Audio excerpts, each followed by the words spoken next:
काल जी घटना घडली उल्हासनगर हिल पोलीस स्टेशनमध्ये ती फार दुर्दैवी होती। आपल्या छत्रपतींच्या महाराष्ट्रामध्ये असं घडायला नको आणि पूर्ण याचे पडसाद महाराष्ट्रात नव्हे तर पूर्ण देशभर उमटलेत।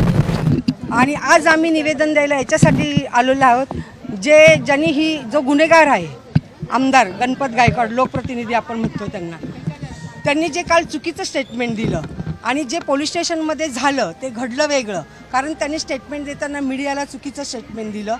जे सत्य घटना घडली आतमध्ये जे समोर झालं, जिथे गोळीबार करण्यात आला त्या गुन्हेगाराकडनं, ती CCTV जनतेसमोर यावी, मीडियाला मिळावी, सोशल मीडियावर ते व्हायरल केलं जावं, कारण त्यांनी हे सगळं ठरवून केलं गेलं आणि ती सत्यता जनतेला समजावी, मीडियाला समजावी, सगळ्यांना समजावी। म्हणून आम्ही निवेदन दिलं की जी सत्य जिथे घडलं ते फुटेज मीडियाला सोशल मीडियावर सगळीकडे पोलीस स्टेशननी प्रशासनाने व्हायरल करावं, कारण जो गुन्हेगार तो खोटं बोलतो, जनतेसमोर खोटं हे करतो, मुख्यमंत्र्यांवर चुकीचे आरोप करतो आणि जी घटना घडली ती फार चुकीची होती। म्हणून आम्ही सगळ्यांनी आज सर्व शिवसेनेची महिला आघाडी, मी शिवसेनेची जिल्हा प्रमुख छायाताई वाघमारे नगरसेविका आणि आमचे सगळे पदाधिकारी, उपजिल्हा प्रमुख आहेत, बोटे आहेत, आमच्या नगरसेविका आहेत, सगळ्या महिला आघाडीच्या पदाधिकारी आहेत, सगळ्यांनी आम्ही अगदी शांततेत निवेदन दिलं आणि प्रशासनाकडून आम्हाला ते जे CCTV आहेत फुटेज आहेत ते व्हायरल करण्याची त्यांनी आम्हाला वचन सांगितलेलं आहे की आम्ही जी सत्य आहे ती सगळ्यांना फुटेज देतो म्हणून। जागा 5.5 एकर आहे आमची आणि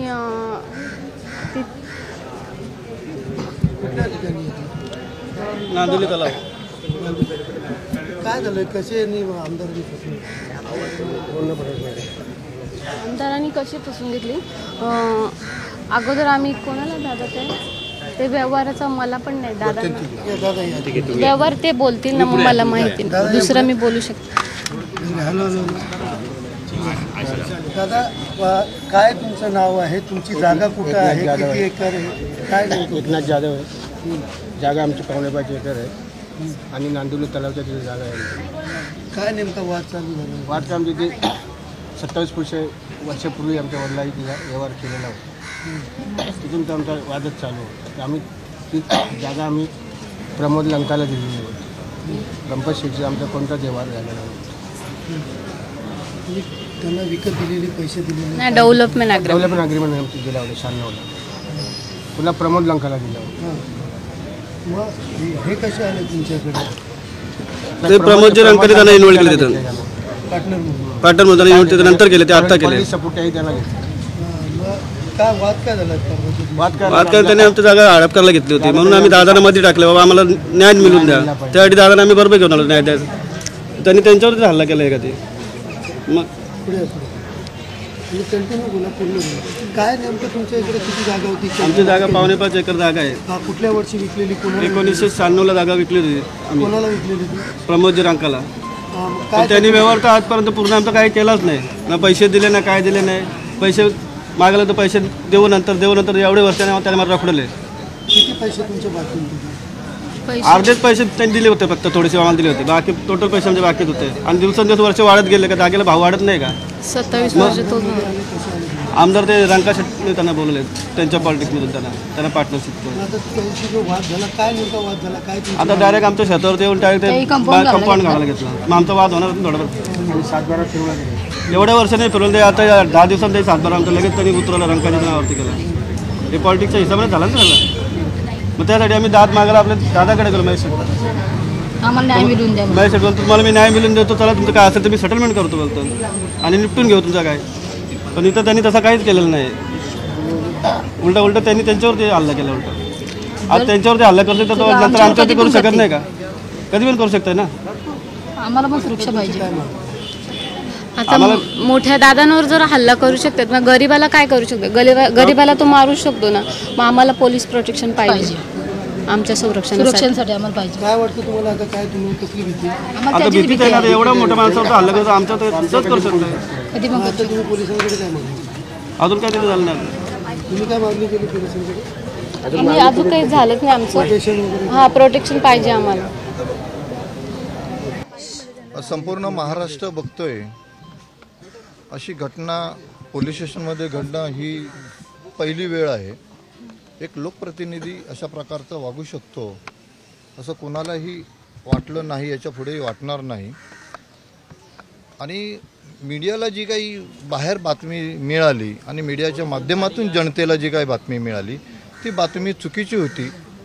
त्या पोलीस स्टेशनच्या आतमध्ये घडलेला प्रकार आणि तो जो CCTV जो फुटेज आहे त्याच्यातून हे निष्पन्न होतं आहे की खरं आतमध्ये काय घडलेलं आहे. तर आम्ही शिवसेनेच्या वतीने आम्ही पोलीस स्टेशनला एक निवेदन सादर केलं आहे अतिशय शांततेमध्ये, कारण आपलं शहर शांत राहावं असं आमच्या मुख्यमंत्र्यांचंच आम्हाला सगळ्यांना सांगणं आहे. कारण आपले मुख्यमंत्री आपले आहेत त्यामुळे त्यांनी आम्हाला आदेश दिलेले आहेत की सगळ्यांनी शांतता बाळगा, सगळे कायदेशीर बाबी पूर्ण होतील. तर आम्ही त्यांना विनंती केली की आतला जो फुटेज आहे तो आपल्याकडून प्रशासनाकडून मीडियाला सादर व्हावा, मीडियाला माहिती मिळावी त्याची, आणि मीडियाच्या माध्यमातून जनतेला ती माहिती मिळेल आणि खरं सत्य बाहेर येईल की खरं काय घडलं होतं आणि कशामुळे काय झालं. एक स्टेटमेंट अशी पण आली होती की पोलिसांनी जर कधी हस्तक्षेप नसता केला आतमध्ये तर वेगळं घडलं असतं अशी देखील स्टेटमेंट होती. हे सगळं बघायला मिळेल आपल्याला, आपल्या सगळ्या लोकप्रतिनिधींना बघायला मिळेल. म्हणून आम्ही त्यांना विनंती केली की आपण प्रसारमाध्यमांना द्या आणि आम्ही त्यांना एक अर्जाद्वारे विनंती केली की आम्हाला देखील तो फुटेज मिळावा. ते तातडीने आम्हाला आता तो फुटेज आमच्या अर्जावरती देत आहेत आणि त्यांनी जर आपल्याला नाही दिला तर आम्ही आपल्याला सगळ्या मीडियाला तो सादर करू आणि जनतेला ही माहिती मिळू दे की खरं सत्य काय आहे ते, इतकीच अपेक्षा आहे. आणि मी किती दिवसाचा कालावधी तुम्ही दिलेला आहात पोलिसांना की आम्हाला या इतक्या दिवसात हे देणं? नाही, आम्हाला तातडीने देत आहेत, आम्हाला आता ते तातडीने फुटेज देत आहेत. आम्हाला त्यांनी पेनड्राईव्ह अर्जंट मागवला, आम्ही तो दिला आहे, आम्हाला तातडीने मिळतो आहे आणि तो देखील आम्ही आपल्याला तातडीने देतोय, सादर करतोय आपल्याला. राज्यामध्ये तुमचं सरकार आहे, तुमच्यासोबत BJP सुद्धा आहे, परंतु कल्याणपूर्वेची परिस्थिती या आज या अशा प्रकारे झालेली आहे. पुढे कल्याणपूर्वेचं काय कशा प्रकारचे भवितव्य असेल असं वाटतं तुम्हाला कार्यकर्त्यांना? नाही, सगळं होईल, शांत होईल. मुख्यमंत्री एकनाथ शिंदे साहेब पूर्णपणे सक्षम आहेत या राज्यामध्ये आणि ते सगळं व्यवस्थित पार पडतील. उपमुख्यमंत्री देवेंद्र फडणवीस आहेत, अजित पवार आहेत, ते सगळे एकत्र मिळून सगळी जी काय अशांत आहे असं सगळ्यांना वाटतंय कल्याणपूर्वमध्ये अशांत आहे ती आता यापुढे राहणार नाही. ते सगळं शांत होईल आणि सगळे खेळीमेळीच्या वातावरणामध्ये सगळी पुढची कार्य पार पडतील. आता तुमची कार्यकर्त्यांची पदाधिकाऱ्यांची काय मागणी आहे या प्रकरणाच्या अंतर्गत? नाही, आम्ही सगळ्यांनी मागणी हीच केलेली आहे की सत्य जनतेसमोर यावं आणि आम्ही सगळ्या कार्यकर्त्यांना, महिला कार्यकर्त्यांना आम्ही विनंती केलेली आहे की सगळ्यांनी शांतता बाळगावी. शहर आपलं आहे, आपलं शहर सुरक्षित राहावं याकरिता आम्ही सगळ्यांना कायदा व्यवस्था आपल्याला सांभाळायची आहे, कारण आपण सत्तेमध्ये आहोत, कुठेही गालबोट लागू नये म्हणून आम्ही सगळ्या कार्यकर्त्यांना शांततेचं आव्हान केलेलं आहे. आणि न्याय व्यवस्थेवर पूर्ण विश्वास आणि न्याय व्यवस्थेवर, पोलीस स्टेशनवर आमचा पूर्ण विश्वास आहे आणि आम्ही या अनुषंगाने कालच्या निषेधामुळे आम्ही संपूर्ण निषेध व्यक्त करून कल्याणपूर्व शहर बंद केलेलं आहे. सर हिंदी में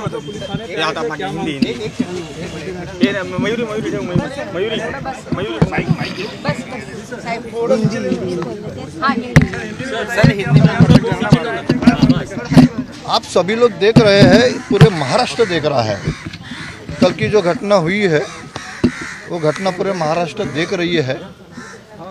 एक लोक प्रतिनिधि इस तरह से कर सकता है ऐसा किसी को नहीं लगता, आज तक नहीं हुआ है. पुलिस स्टेशन में सीनियर के कैबिन में ऐसा हुआ है और बाहर कुछ स्टेटमेंट अलग आया है और आपके माध्यम से ही वो सभी जगह पर वायरल हुआ है. तो हमारी मांग है, शिवसेना की मांग है कि जो अंदर जो घटना जो घटी है वो जनता के सामने आना चाहिए, पब्लिक होना चाहिए और सत्य जो है वो सब बाहर आना चाहिए और वो बाहर आ जाएगा.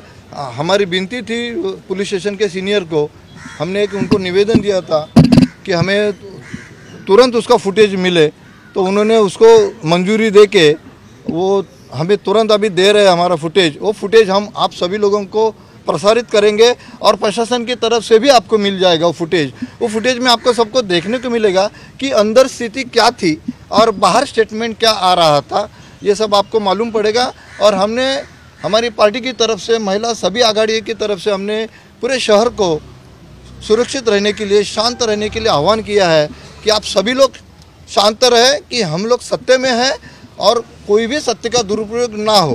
विधायक जी ने कहा कि आत्मरक्षा के लिए उन्होंने ये इस तरह से गोली चलाई, क्या आपको लगता है क्या कुछ आपने अधिकारियों से बात की, उन्होंने क्या कुछ दावा किया? हमारा तो अधिकारियों से बात हुई, लेकिन उन्होंने जो दावा किया है आत्म परीक्षण के लिए हमने किया है, आत्म संरक्षण के लिए, आपको फुटेज देखने के बाद ही मालूम पड़ेगा कि आत्म संरक्षण था कि क्या प्लानिंग था। वो आपको हम कुछ बताएंगे, लेकिन आपको फुटेज ही सत्य बता देगा कि क्या है। इस घटना में जो घायल हुए मुख्यमंत्री की खुद की पार्टी के मुख्यमंत्री ने अपने कार्यकर्ताओं से क्या आह्वान किया, क्या कहा है कार्यकर्ताओं को? हमारे मुख्यमंत्री एकनाथ शिंदे साहब सक्षम है महाराष्ट्र संभालने के लिए। देश विदेशातील प्रत्येक घडामोडींचे लाईव्ह अपडेट मिळवण्यासाठी आता साम टीव्हीच्या सर्व सोशल मीडिया प्लॅटफॉर्मला लाईक, फॉलो आणि सबस्क्राईब करा। तसंच सर्व नोटिफिकेशनसाठी बेल आयकॉन प्रेस करायला विसरू नका।